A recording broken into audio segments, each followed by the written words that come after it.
Hey everybody, I'm here to you, and welcome back to Let's Play Tomb Raider Anniversary. In the previous episode, we went through the mountain caves of Peru. In today's episode, we'll be going inside this pathway. Dun dun dun! And right here, we can see all the stats for the level.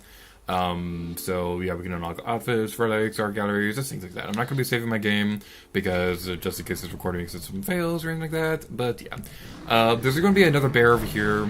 We can take care of, and the game is interrupting me to explain something kind of rude.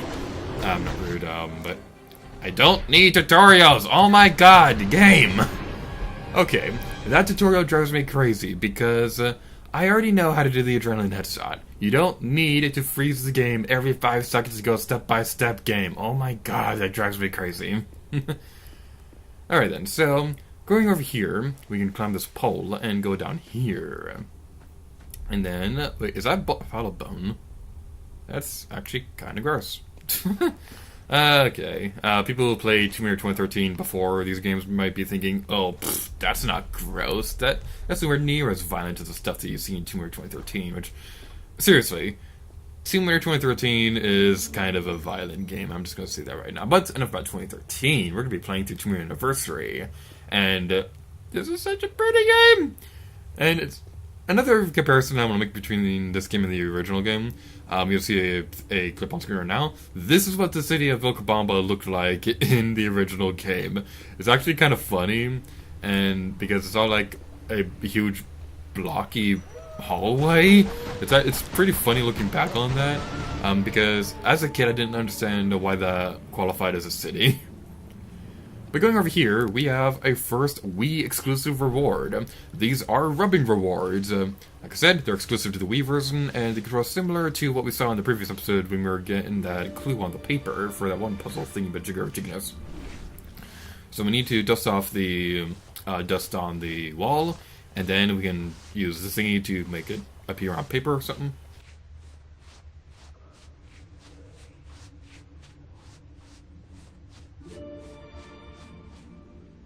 And now we have our first rubbing reward. Just like the artifacts and relics, we will be getting all those throughout this game, so yeah, this is going to be 100% because we're awesome. Now, there's going to be another bear right there, and I'm going to do my best to explain the adrenaline headshot. You shake the nunchuck at the last moment to go into slow motion, and then you can freely aim to shoot their face, and then they will be destroyed. If you want a comparison to a more recent game, this could be comparable to how this one mechanic works in The Legend of Zelda Breath of the Wild, where you dodge at the last moment and then you can do like a flurry attack or something like that. Going through the water, you select the remote to go underwater, press up on the D-pad to go to the switch, and then pull it backwards as if you're actually pulling the switch. So yeah, that's going to be awesome. But I don't like the fact that your... okay, I was about to say I don't like the fact that your air still goes down when you're underwater, but it froze. So it froze when you're underwater, so I guess it doesn't? I don't know why I thought otherwise, but whatever. We go through here, and we can jump across to this area. And something funny. This room was kind of funny in the original Tomb Raider game. Now I'm going to have another video clip on screen to demonstrate this, but there was a kind of funny glitch that you could do where moving the tiles, blah, blah, blah. The collapsible tiles in that game worked kind of funny because you can go across some of them, but you can jump across other ones to make it appear as if it's floating in the air. Now, this is a really funny glitch that's pretty awesome and things like that. And that was a very run-on sentence. I apologize for that. Is there a way we can get up there? I think there is. I'm going to go grab the crate again. And I know I made this comparison during Tomb Raider Legend, but look at how we're moving the crate now, and look at what it was like in the original game. This is such a breath of relief, or whatever the term is, I don't know, and I don't care. But, oh my god, moving the boxes in the original game was easily my least favorite part of that game. It was so slow. And if you thought that was bad, wait until you get to some of the block puzzles later in the game, which require them to be in like a very specific position. Ugh. I don't like block puzzles in the original game. Okay, then. Something kind of funny about that is that Great Gamer's Gaming and I, we talk about Tomb Raider games so frequently, and he talked about his first experience with trying to play the original games. He didn't really like it all that much because he hated the controls and things like that. I'm a bit biased towards the original game because I grew up on it, and it's one of my favorite games of all time.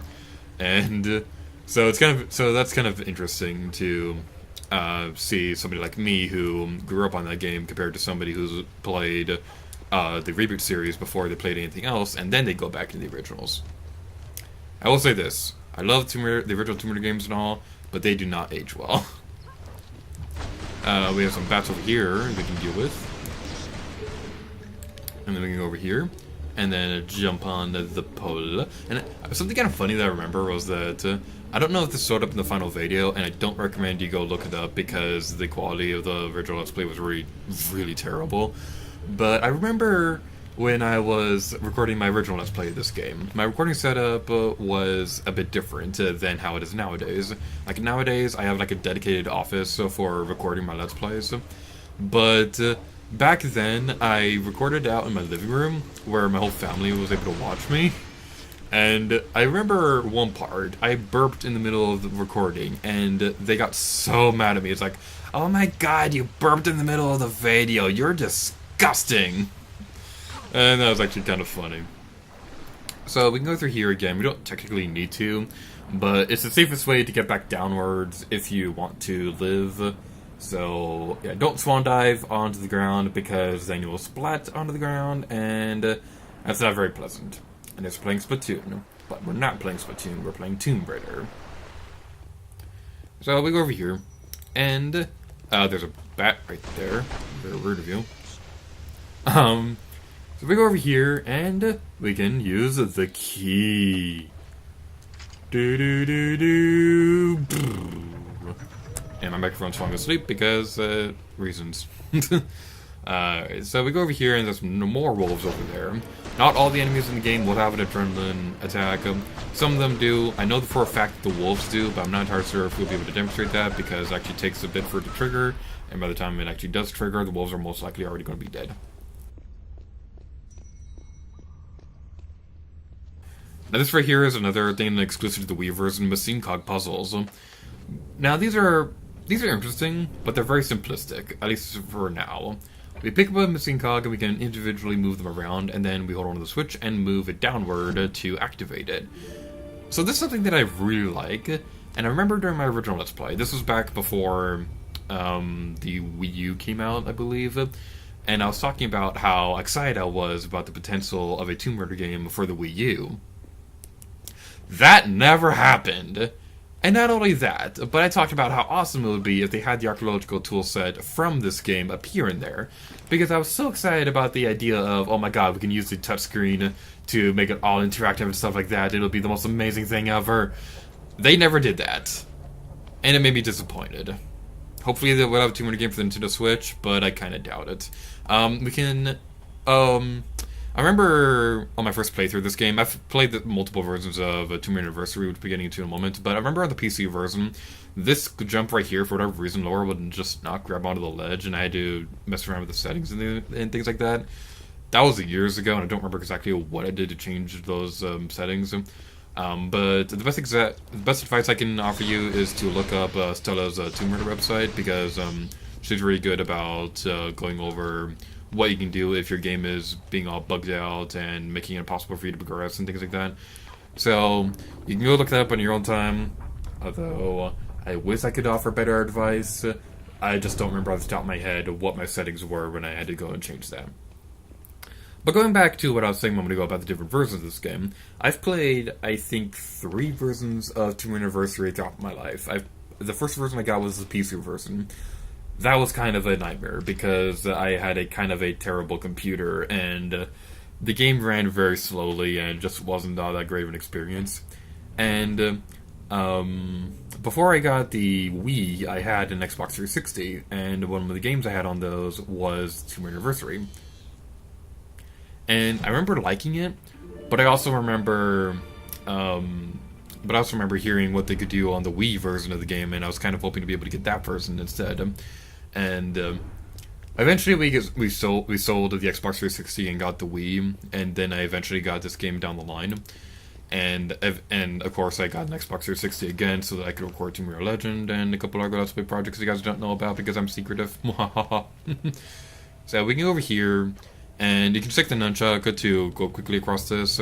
This isn't the best thing in the world. I don't mind it, but my hand gets tired after a while from shaking the nunchuck continuously like that. And I apologize for these dark hallways. I don't know how they're going to turn out in the final version. If they appear really dark, then I'll try to adjust the brightness settings when I go to edit this video. As it is, I already have the brightness settings turned up pretty big. That's very programmer. Wow. I turned up the brightness from 50% brightness to and 75% contrast. Hopefully that's bright enough for you guys to be able to watch this clearly. Thankfully, this game does have a flashlight, which is also exclusive to the Wii version of the game. And I think they added that because they knew that, yeah, this game needs to be darker to be able to work on the Wii, so we're going to need to put in a flashlight so that you guys aren't completely blind when we play this. I don't know why I turned on the flashlight right there. We go down this hallway, and it's so spooky. What could be behind the corner? Nothing!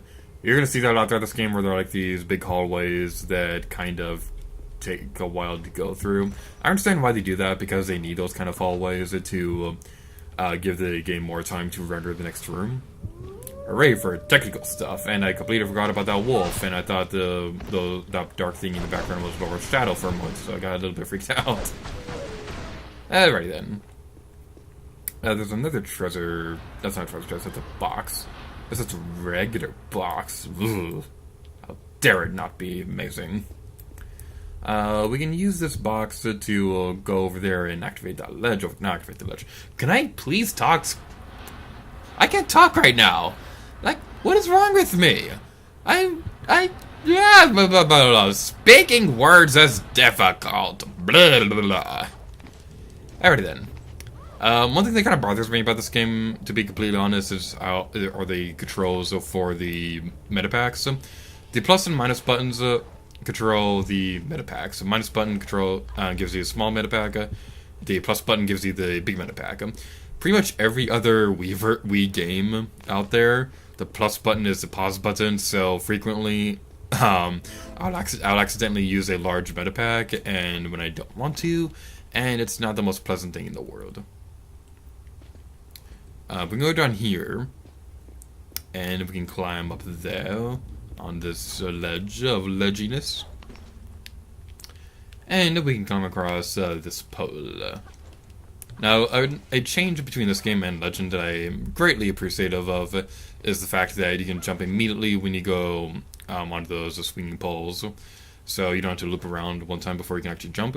And this right here is a new gameplay mechanic introduced to 2 Anniversary, the ability to balance on top of poles like that.